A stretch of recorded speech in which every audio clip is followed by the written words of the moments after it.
If nothing else, have a good breakup so that it can make you write a good song. Like that.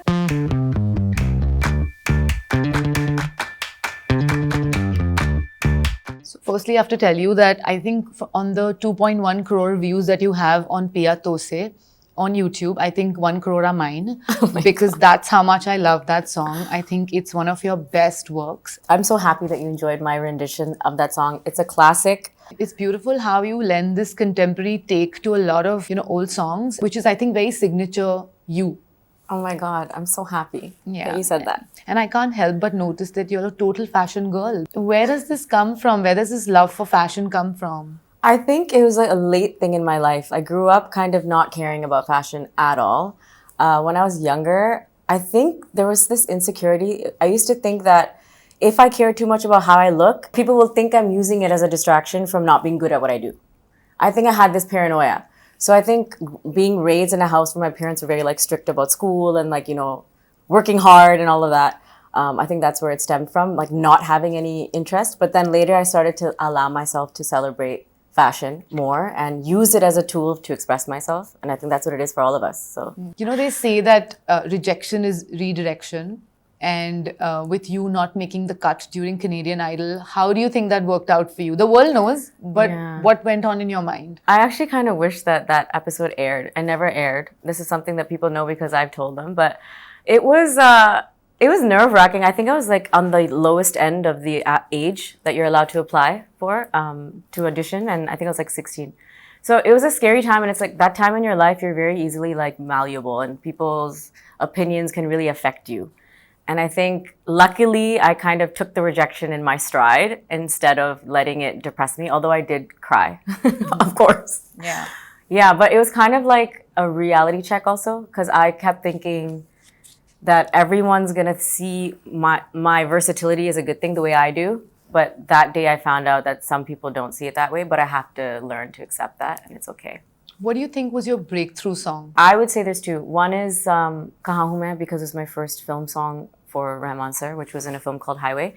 And then the more like the commercial hit, my first commercial hit, my first banger was the Breakup Song. Talking about the Breakup Song, it's such an impactful song. It feels like everybody who was involved in that song, whether it was Arijit, whether it was Preetham, it felt like, whether it was you, it felt like everybody was going through something because you all created such an impactful song that made breakup sound almost fun. So funny. How has that happened? How is that even possible? Question. I know, right? Even when I first heard the song, I'm like, is this a parody? Because the lyrics are not as happy, and then the song was like so much fun. And then but I really think that they were just making light of a situation that we all otherwise associate with extreme sadness and heartbreak and like tears. So I think that it was a really fun way. It was an interesting spin on reflecting on a breakup. And Amitabh Bhattacharya, he wrote the lyrics. I think he did a fab job at like really highlighting that you can kind of make fun of yourself in those situations and make light of it. It helps you move past it. Do you think grief helps you write or perform better? If nothing else, have a good breakup so that it can make you write a good song. Like that. Yeah. That's how I feel. I'm like, that's the one positive thing to heartbreak, is that it gives you great inspiration for music. I mean, I've heard that a lot of singers also say that. It helps them write their best lyrics when they're going through something terrible, especially a breakup. And it's better than like the whole rock star route of like doing drugs and then having stuff to write about that. You know what I mean? This is like the better way. Yeah, it's a better evil. Yeah. Okay, so from Piya Tose to Madhania, both of these songs of yours, though they are versions of the songs that you've sang, I want to understand their numbers are actually way better than your independent songs. What do you feel about that? I think it's a good thing still, because that means that people are still finding out who I am. I think it's a natural thing to expect, because popular songs are going to get more views. That's just the way it works. If you're going to do it, it's like the easy way to get more views is do a song that's why remakes are there in Bollywood.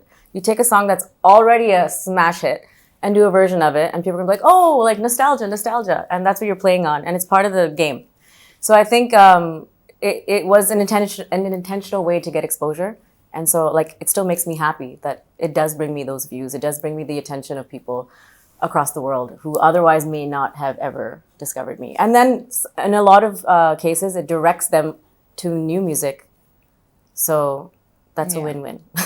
How has this transition been for you from playback to doing your independent songs?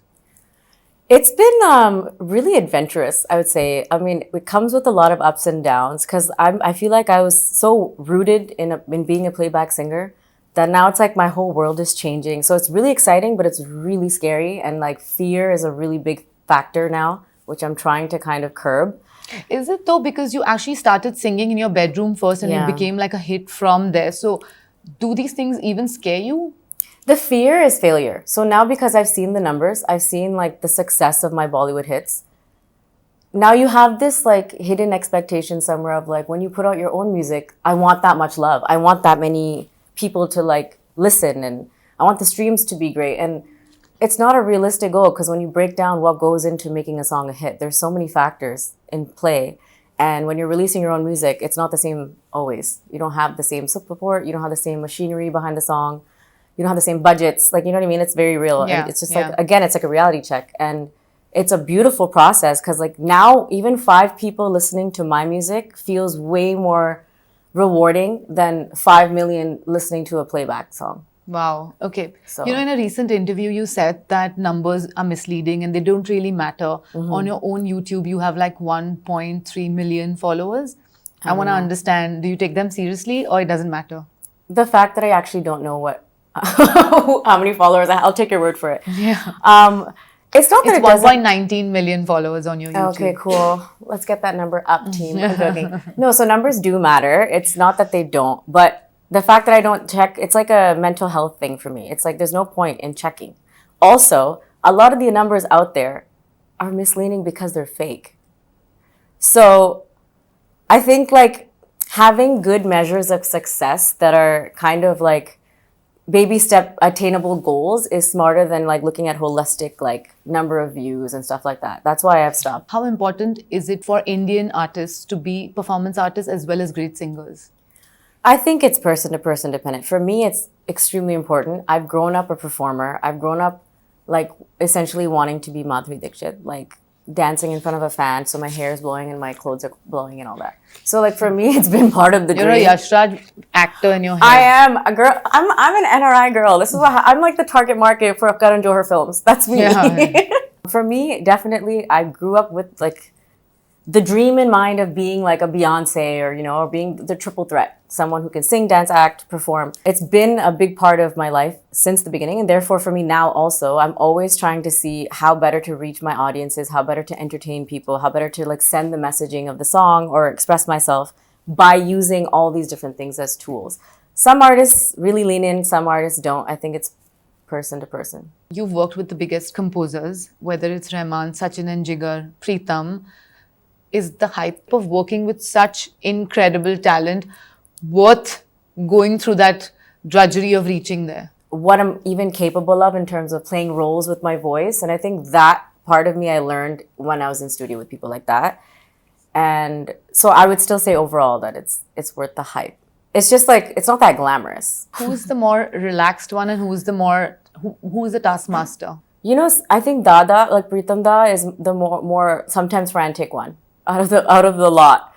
If you catch him on a day where there's like way too much happening, which is actually most days because he's doing so much all the time, he has like sometimes some nervous energy, a little more like come on type energy. Rahman sir is way more zen, I would say, on the whole. He's Like his music. yeah, he's like a little more like, I don't know, you can just see the spirituality in him when he's working. You sing in Kannada, Gujarati, Malayalam, Punjabi, English, Urdu. What is Jonita's language of thought? English, that's a great question. I did my education in Canada, so, and a lot of people still don't know this about me, but I studied in English, so naturally I think in English. But rarely I catch myself thinking in Hindi now because I've lived in Mumbai for a long time. Who's that one actor who you think your voice lends itself best to? I'm gonna be so biased towards my favorite actress and Who's say that? Alia Bhatt. I have sung for her a few songs now. I don't know if I match, like, I don't know, but like, I just want to manifest more songs with her, so you know. What are some of the dream collabs that you want for yourself? One person I always mention, because he's one of my all-time favorite artists, his name is Bruno Mars. He's insane, just like in terms of being so well-rounded. Another person I really want to work with, his name's Jacob Collier, because he is like His vocal production is insane. What do you hum when you're relaxing? All my unreleased music. Okay, this is a tough one. You may answer, you may not. Which Indian playback singer do you think is super overrated and underrated? Okay. Underrated is an easier answer, obviously. I'm gonna go with Pratibha Baghel. She's just amazing. I don't know if she's underrated, but I just feel like not enough people know about her. So that means she's underrated. Yeah. Yeah. And then for Overrated. I feel like I'm not supposed to answer this. Do I even have an answer? I definitely do. Yeah, I'm gonna have to pass. How is the music industry in India compared to what it is for the NRIs abroad? Okay, people in the West are a little more structured. There's more schedule to things. Here it's like, it's 11 at night, yo, let's just call them. And maybe they'll be free. And then like, work, like there's no boundaries. Yeah. There's no boundaries here. Yeah. Do you think men and women get equal opportunities in the music industry in India? I would say no. I think films are still male driven. So as a result, there's less need to call women. Yeah. Like I feel like it's systemic. I don't Right. think people are doing it on purpose as much anymore.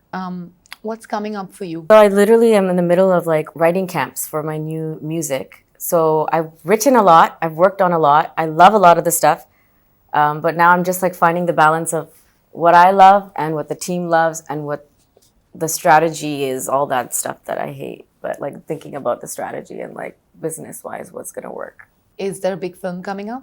I don't know. I go to recordings and I don't even ask what's, even like a lot of the big songs I've sung, I didn't even ask what movie it's for. And then I find out later. On that note, Jonita, thank you.